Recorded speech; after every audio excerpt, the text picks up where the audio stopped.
No nosso módulo de elementos de máquinas, no curso profissionalizante, né, na perspectiva profissionalizante, vamos falar aqui agora sobre os elementos de acoplamento e união. Certo? Então, eu vou compartilhar aqui a minha tela.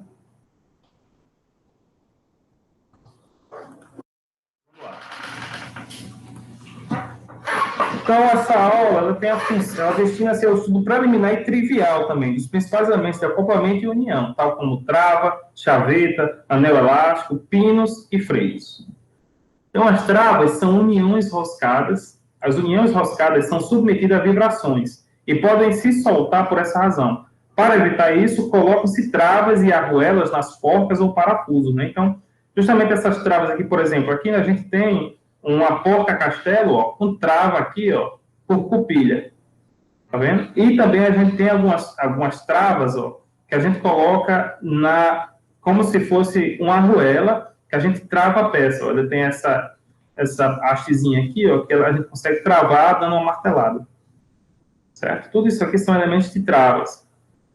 Existem dois tipos de travas. Trava por fechamento de forma, é a mais segura e impede o afrouxamento da união, né, que é essa aqui, ó, por chapa dobrada, trava por arame, ó, trava por chapa dobrada por furo, trava por chapa por encaixe, né, e trava por parafuso, certo? E essa aqui é por cupilha, que é a mais utilizada. Essas duas aqui são mais utilizadas. Essa por arame também.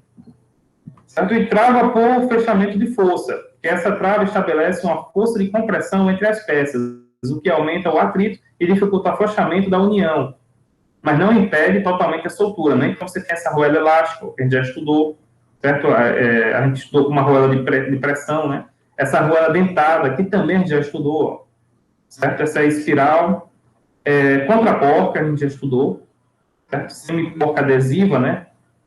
Tudo isso aqui são contraporcas, né? Então, ó, o elástico stop, que também você utiliza aqui um nylon, né? Na porca, quando você aperta, ela garante esse travamento.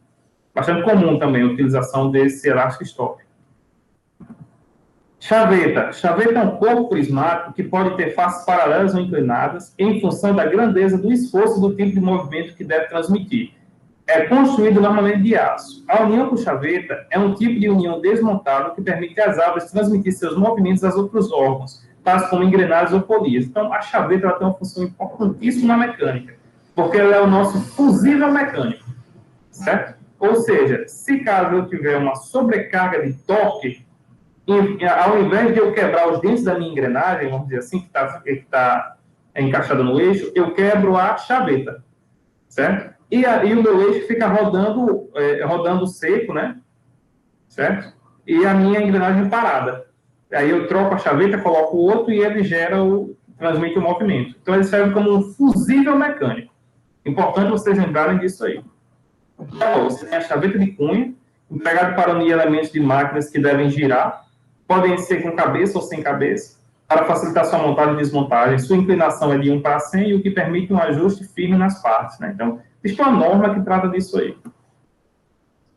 Chaveta encaixada é a chaveta mais comum e sua forma corresponde ao tipo mais simples de chaveta de cunha. Para facilitar o seu emprego, o rasgo da árvore é sempre mais comprido que a chaveta.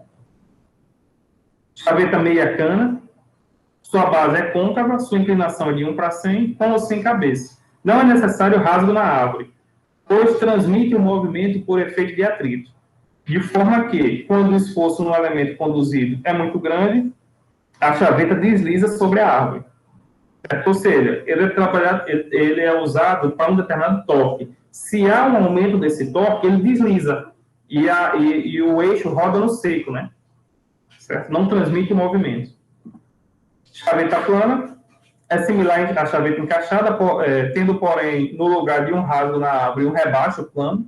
Sua inclinação 1 para 100, com ou sem cabeça. Seu emprego é reduzido, pois serve somente para a transmissão de pequenas forças. Certo? Isso é bastante comum também, a gente calcula toda essa chaveta. No elementos de máquinas para técnico, a gente aprende a calcular essa chaveta, né? Chaveta tangencial é formada por um par de cunhas com inclinação de 1 para 60 ou 1 para 100 cada rasgo. São sempre utilizadas duas chavetas e os rasgos são posicionados 120 graus. A designação tangencial é devido à posição em relação ao eixo. Por isso, e pelo posicionamento, é muito comum seu emprego para a transmissão de grandes forças, e nos casos em que o sentido de rotação não se altera. Então, é bastante comum esse tipo de chaveta, né? Geralmente, ele vem um parafusozinho, né, que a gente aperta para transmitir esse movimento, certo? Então, ele pode vir com uma forma de pino, né? Ou, geralmente, também ele vem com uma forma de parafuso, né? Certo? Também é utilizado. Não é usual, assim, não é ideal, mas é utilizado também os parafusos. Chaveta transversal, aplicada em uniões de órgãos que transmitem movimento, não só rotativo, como também retilíneo alternativo. E as chavetas paralelas, que é normalmente embutida, as suas faces são paralelas, sem qualquer conicidade. O rasgo para seu alojamento tem o seu comprimento, chavetas embutidas nunca têm cabeça e sua precisão de ajuste é nas laterais, havendo uma pequena folga entre o ponto mais alto da chaveta e o rasgo e o fundo do rasgo, do elemento conduzido, né? Então, também é bastante comum esse tipo de chaveta paralela. Chaveta de disco ou meia-lua, tipo o Woodruff, certo? Que é uma variedade da chaveta paralela, porém recebe esse nome porque sua forma corresponde a um segmento circular. É comumente empregada em eixos cônicos por facilitar a montagem e se adaptar à conicidade do fundo do rasgo, do elemento externo, né? Então, já não é tão muito usado, ou pelo menos eu nunca trabalhei com esse tipo de chaveta de disco.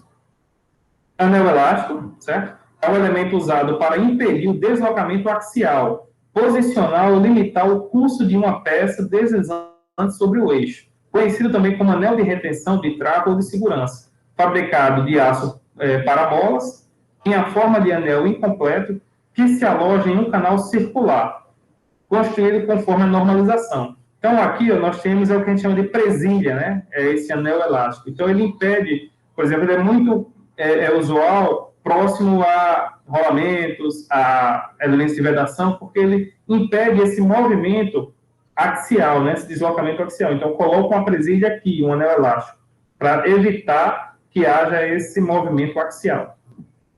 Pinos é uma peça geralmente cilíndrica ou cônica, oca ou maciça, que serve para alinhamento, fixação e transmissão de potência.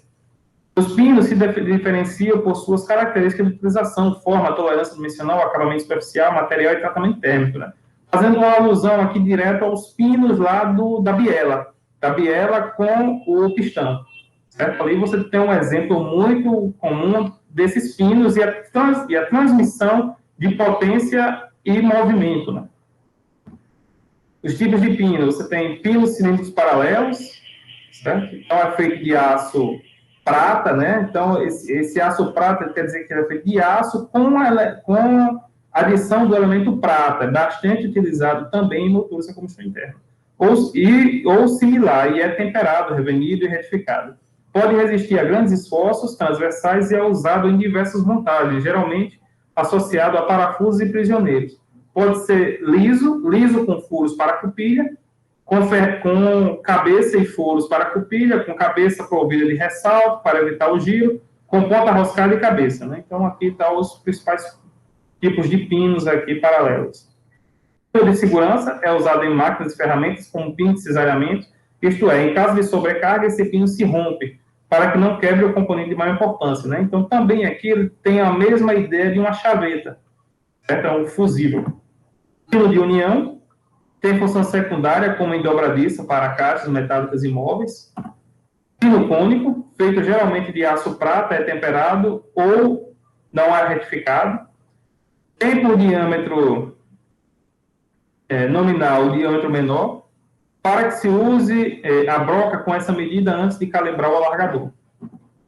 O pino estriado, bastante utilizado também. A superfície externa do pino estriado apresenta 3 entalhes respectivos, né, rebordos.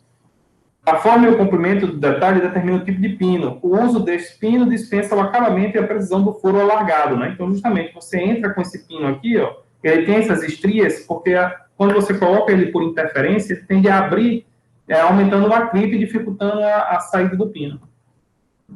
Pino tubular, também conhecido como pino elástico, é fabricado de uma fita de aço para mola enrolada. Quando introduzido, a fenda permanece aberta e elástica, gerando o aperto. Esse elemento tem grande emprego como pino de fixação, pino de ajuste, pino de segurança, e seu uso dispensa o furo alargado. Esse é bastante comum, contrapino ou cupilha.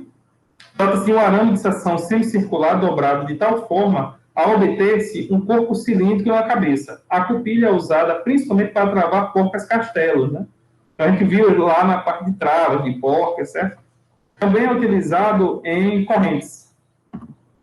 Freios. Freios são mecanismos que para interromper um movimento, transformam a energia cinética em calor. Pode ter acionamento manual, hidráulico, pneumático, eletromagnético e automático. Lembrando que freio e embreagem são duas coisas diferentes.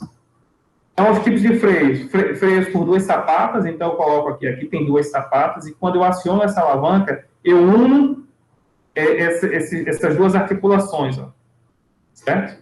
Gerando um maior atrito entre esse eixo aqui, ó. Então, diminuindo, transformando a energia cinética em energia de calor, né? Você tem o freio a disco, que eu utilizo esses discos aqui, ó. Então, esse freio a disco, por exemplo, se for hidráulico, né? Eu faço o acionamento, o fluido hidráulico entra aqui e pressiona esse disco a esse eixo, certo? Ou esse disco giratório, né? Essas sapatas aqui, ó, a esse disco giratório que está fixado a um eixo aqui. Então, quando eu pressiono aqui hidraulicamente ou mecanicamente, essas sapatas tendem a gerar uma resistência ao movimento desse disco que está acoplado a esse eixo. Teve sapata tambor, certo? Aqui também, ó, você tem essa alavanca que quando você aciona ela, essa sapata que tende a frear, né? É bem parecido com um dinamômetro tipo Prone, né? É muito parecido o processo.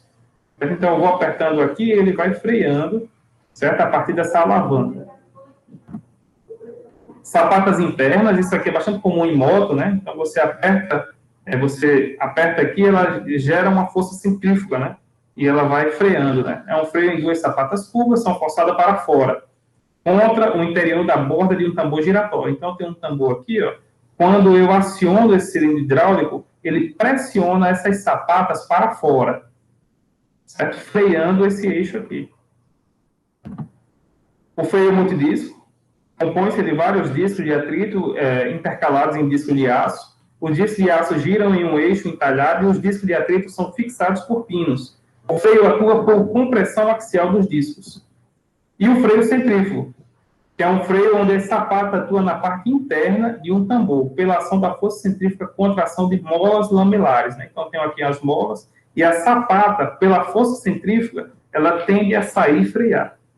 Agora, é isso que eu estava querendo falar para vocês nessa parte de acoplamentos e união, certo? Os elementos.